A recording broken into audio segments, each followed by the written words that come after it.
सत्संग सुनना हर व्यक्ति के लिए बहुत जरूरी है। क्यों जरूरी है, ये जानने से पहले ये जान लेते हैं कि सत्संग होता क्या है। प्यारे सज्जनों, किसी भी प्रकार से ईश्वर की भक्ति करना सत्संग ही है। भजन कीर्तन करना, ईश्वर की भक्ति करना अथवा अपने साथियों के साथ बैठ करके अगर हम ईश्वर के बारे में बात भी कर लेते हैं तो वो भी सत्संग है। किसी भी प्रकार से ईश्वर के गुणों का व्याख्यान करना सत्संग कहलाता है। प्यारे सज्जनों, बहुत से लोग सत्संगी होते हैं और बहुत से लोग सत्संगी नहीं भी होते। जिन लोगों को सत्संग पसंद नहीं होता वो अक्सर दूसरों से यही कहते हैं कि सत्संग करने से क्या होगा, और कुछ नास्तिक लोग तो ये भी कह देते हैं कि सत्संग करने से होता क्या है, अपने जीवन को एंजॉय करो और मरने के बाद क्या होगा ये कौन जाने, मृत्यु तो होनी ही है, फिर चाहे सत्संग करो या न करो, इसलिए जीवन को खूब एंजॉय करो। प्यारे सज्जनों, जो भी सत्संग करते हैं अक्सर वो ऐसे लोगों से दूर ही रहते हैं, और आप लोग भी ऐसे लोगों से जरूर मिले होंगे जो इस तरह से बेमतलब की बातें करते हैं। जो सत्संगी होते हैं वो ऐसे लोगों से दूर ही रहना पसंद करते हैं। प्यारे सज्जनों, एक बार एक युवक सत्संग में लीन रहता था, हर समय प्रभु के नाम का जप करता, पर एक दिन उसके मन में एक विकृत भाव पैदा हो गया कि मृत्यु तो सभी की होनी है, फिर चाहे कोई सत्संग करे या न करे। लेकिन फिर से उसके मन में सत्संग के ख्याल आने लगे और वो इसी दुविधा में फंसा हुआ था कि सत्संग का महत्व क्या है, सत्संग करना क्यों जरूरी है। एक बार उसकी मुलाकात एक साधु बाबा से हुई। उस युवक ने बाबा से प्रश्न किया कि बाबा जी, मृत्यु तो सभी की होनी है, फिर चाहे कोई सत्संग सुने या न सुने, तो फिर सत्संग सुनने से क्या प्रभाव पड़ता है, सत्संग करना क्यों जरूरी है। साधु बाबा समझाने लगे, बेटा, जब शेरनी अपने शिकार को पकड़ती है तो दांतों से पकड़ करके उसे मार करके खा जाती है, और जब वही शेरनी उन्हीं दांतों से अपने बच्चे को पकड़ती है तो उसे वो बहुत ही प्यार से और नाजुक तरीके से एक जगह से दूसरी जगह पहुंचा देती है। शेरनी भी वही है, दांत भी वही है और मुंह भी वही है, बस फर्क सिर्फ प्रेम का है।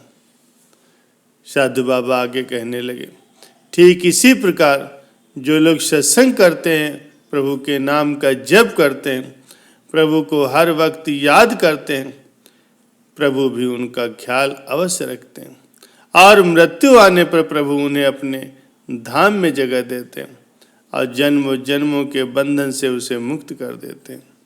और जो लोग सत्संग नहीं करते, प्रभु का नाम नहीं जपते, वो 84 के चक्कर में पड़ जाते हैं और सदैव चक्कर ही काटते रहते हैं। अब युवक सत्संग के महत्व को समझ गया और वो फिर से सच्चे मन से सत्संग में लीन रहने लगा। प्यारे सज्जनों, इसीलिए जो भी लोग सत्संग सुनते हैं, प्रभु का नाम लेते हैं, वो प्रभु के धाम में जगह पाते हैं और पाप कर्मों से भी बचे रहते हैं। प्यारे सज्जनों, एक बार एक युवक परम संत कबीर साहब जी के पास गया और बोला, गुरुजी, मैंने अपनी शिक्षा से पर्याप्त ज्ञान ग्रहण कर लिया है, मैं अपना भला बुरा भी अच्छी तरह से समझता हूँ, फिर भी मेरे माता पिता मुझे निरंतर ही सत्संग सुनने की सलाह देते हैं, आखिर मुझे रोज सत्संग सुनने की जरूरत क्या है। कबीर साहब ने उसके प्रश्न का मौखिक उत्तर न देते हुए एक हथौड़ा उठाया और पास ही जमीन पर गड़े हुए खूंटे पर जोर से मारा। युवक ये देखकर अनमने भाव से वहां से चला गया। अगले दिन वो फिर कबीर साहब जी के पास आया और बोला, गुरुजी, मैंने आपसे कल एक प्रश्न पूछा था, पर आपने उसका कोई उत्तर नहीं दिया, क्या आज आप उस प्रश्न का उत्तर देंगे। कबीर साहब ने फिर से उसी खूंटे के ऊपर एक जोर से हथौड़ा मारा और बोले कुछ नहीं। युवक ने सोचा, संत महापुरुष हैं, शायद इनका मौन व्रत चल रहा है, इसलिए वो फिर चला गया। वो तीसरे दिन फिर आया और उसने अपना प्रश्न फिर दोहराया। कबीर साहब ने फिर से खूंटे पर एक हथौड़ा चलाया। अब युवक परेशान होकर के बोला, आखिर गुरुजी आप मेरे प्रश्न का उत्तर क्यों नहीं दे रहे? मैं 3 दिन से लगातार आपसे एक ही प्रश्न पूछ रहा हूँ।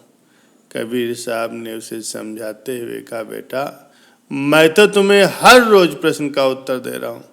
मैं इस खूंटे पर हर दिन हथौड़ा मार करके जमीन में इसकी पकड़ को मजबूत कर रहा हूँ।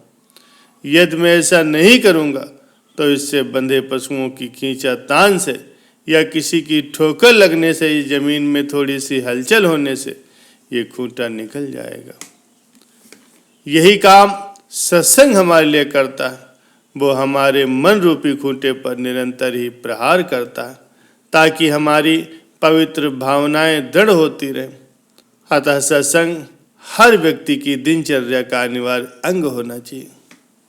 प्यारे सज्जनों, सत्संग सब प्रकार के संशय भ्रमों को दूर कर देता, अज्ञान को दूर करके विवेक जागृत कर देता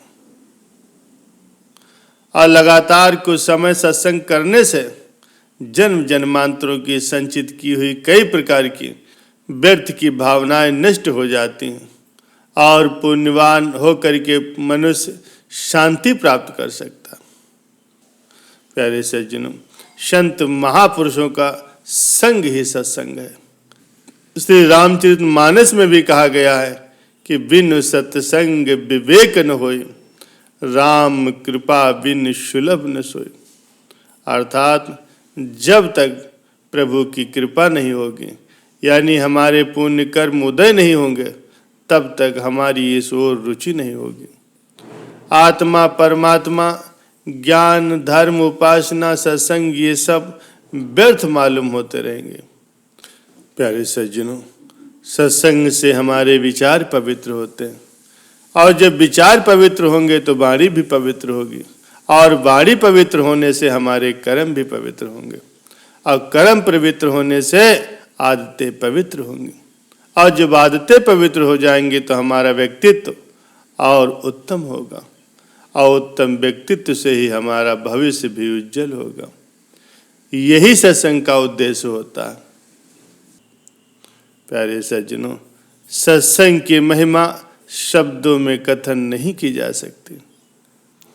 परम संत श्री कबीर साहब जी ने कहा है कि सत सोई जो विनसे नहीं, अर्थात जिसका कभी विनाश नहीं होता, ऐसे आबादिक तत्व को ही सत्य कहते हैं।